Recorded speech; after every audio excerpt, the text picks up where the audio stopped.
Hello gentleman, मेरा नाम है किशन किंग और आप देख रहे हैं जेंट्स वर्ल्ड। और आज मैं आपको बताने जा रहा हूँ 10 ऐसी चीज़ें जो मैन को कभी नहीं पहननी चाहिए। इनमें से कुछ ऐसी चीज़ें हैं जो मैंने कुछ लोगों को पहनते हुए देखा है और कुछ ऐसी चीज़ें हैं जो मैंने बहुत लोगों को पहनते हुए देखा है। तो इसलिए मैं चाहता हूँ कि जो मेरे व्यूअर्स हैं यानी कि आप ये फैशन मिस्टेक मत करना। So let's get started.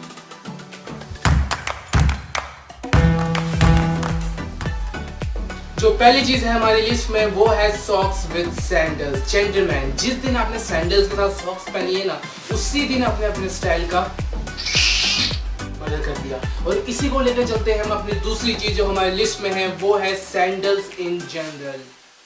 आपने सैंडल्स को कभी भी अपने हैंगआउट के टाइम या घूमने के टाइम नहीं पहनना है, और साथ ही साथ अपने जीन्स, ट्राउजर्स या फिर कोई भी कैजुअल आउटफिट के साथ नहीं। हाँ, आप इसे पहन सकते हैं अगर आप किसी बीच में घूमने गए हो। तीसरी चीज जो हमारी लिस्ट में है वो है टू मच फ्रेगनेंस। जिस तरह से आप अपना एक सही शूज, सही क्लोथिंग और सही हेयर स्टाइल चुनते हो ना, उसी तरह से एक सही फ्रेग्रेंस चुनना भी बहुत जरूरी है। और उसका ओवर यूज नहीं करना, बिल्कुल बैलेंस में यूज करना। और उसे यूज करने की सही टेक्निक, जैसे हमारे बड़े बड़े विदेशी यूट्यूबर्स कहते हैं, a little puff on your wrist, a little puff on your chest and a little puff on your neck. That's it. You don't have to put a full bottle on your body. But according to our Indian YouTuber जिनका नाम है bear biceps, उन्होंने कहा है कि western areas हमारे area से ज़्यादा ठंडे होते हैं, तो हमें ज़्यादा परफ्यूम लगाना चाहिए क्योंकि हम ज़्यादा स्वेट करते हैं, राइट। बट उन्होंने कुछ ज़्यादा ही बता दिया है। उन्होंने कहा है कि हम अपने रिस्ट पे, अपने अंडर आर्म्स, अपने शोल्डर्स पे, अपने नेक पे, अपने कानों के पीछे और अपने सिर पे लगाना है परफ्यूम। कानों के पीछे परफ्यूम लगाने का लॉजिक कुछ ऐसा है कि जब भी आपको कोई गर्ल हग करे देन उसे उस परफ्यूम की फ्रेग्रेंस आए। बट जैसे कि उन्होंने अपने वीडियो के स्टार्ट में दिखाया है कि जब एक गर्ल उनके सामने से रैंडमली जाती है देन उसे उस परफ्यूम की खुशबू आ जाती है और वो कुछ ऐसा फेस बनाती है।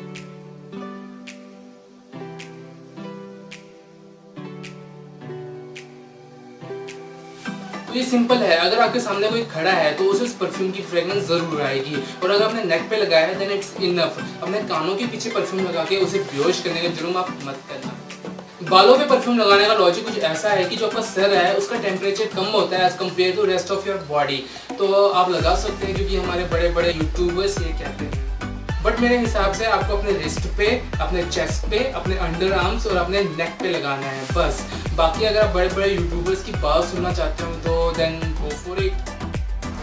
चौथी चीज जो हमारी लिस्ट में है वो है studded belt and oversize belt buckles. आज भी जब मैं मार्केट में जाता हूँ तो ऐसे बेल्ट देख कर सोचता हूँ कि भाई ऐसे बेल्ट अब कौन खरीदता होगा, बट इन रियलिटी लोग पहनते हैं। तो अगर आपकी ये ज़्यादा है और आप सोच रहे हो कि मैं ऐसे बेल्ट पहन के फिर से यंग दिखूंगा, then you are totally wrong. और साथ ही साथ मैं अपने यंग दोस्तों को ये भी बता दूं कि ऐसे बेल्ट पहनकर वो अपने स्टाइल का बुरी तरह से गला घोट के मर्डर करेंगे। मेरे हिसाब से सिंपल बेल्ट और सिंपल बेल्ट बकल्स बेस्ट है। पांचवी चीज जो हमारी लिस्ट में है वो है too much graphic T shirts. Simply मेरी दुश्मनी ग्राफिक टी शर्ट्स के साथ नहीं है, और ऐसी बात नहीं है कि मैं ग्राफिक टी शर्ट ही पहनता हूँ, लेकिन वो टी शर्ट पहनता हूँ जो मेरी टी शर्ट को डिटेल दे रही हो, ना कि उसे अजीब दिखा रही हो। खासकर आपको इस टाइप की ग्राफिक टी शर्ट बिल्कुल अवॉइड करना है।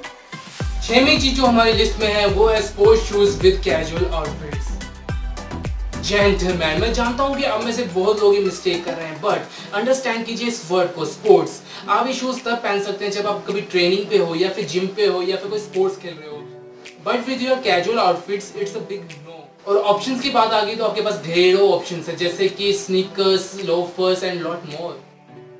सातवीं चीज जो हमारी लिस्ट में है वो है खड़े कॉलर। मैं जानता नहीं हूँ कि इस ट्रेंड की रचना किसने की है, बट अगर आप कभी अपने दोस्तों के साथ हैंग आउट पे गए हो या फिर घूमने गए हो और आपने खड़े कॉलर किए है, देन आपको पता है कि आप क्या मैसेज दे रहे हो लोगों को।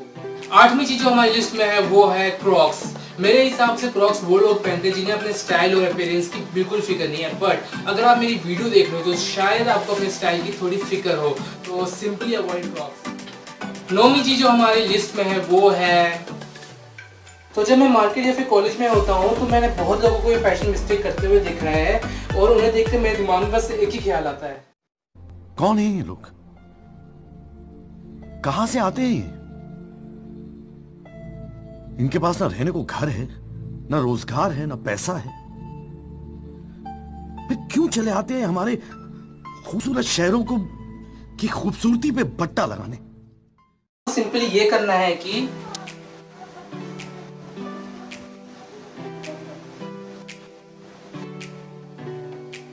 दसवीं चीज जो हमारी लिस्ट में है वो है a wrong haircut and hair colour. Gentleman, अगर आप सोच रहे हो कि आप हनी सिंह की कटिंग रखोगे और आपका फेस शेप बिल्कुल अपोजिट है हनी सिंह के और आप अच्छे दिखोगे, then you are totally wrong. आपको हेयर कट अपने फेस शेप के हिसाब से चुनना चाहिए और उसी तरह एक डिफरेंट हेयर कलर अपने स्किन टोन के हिसाब से। और अगर आपको इन दोनों चीज़ों के बारे में नहीं पता है तो मेरे चैनल को सब्सक्राइब करना, क्योंकि जल्द मैं उसमें एक वीडियो बनाने जा रहा हूँ। तो जेंटलमैन, अगर आपको मेरी वीडियो पसंद आई तो मेरे वीडियो पे लाइक करना, वीडियो पे कमेंट करना और चैनल को सब्सक्राइब करना। तो gentleman, thank you for watching my video. Stay blessed, stay happy and stay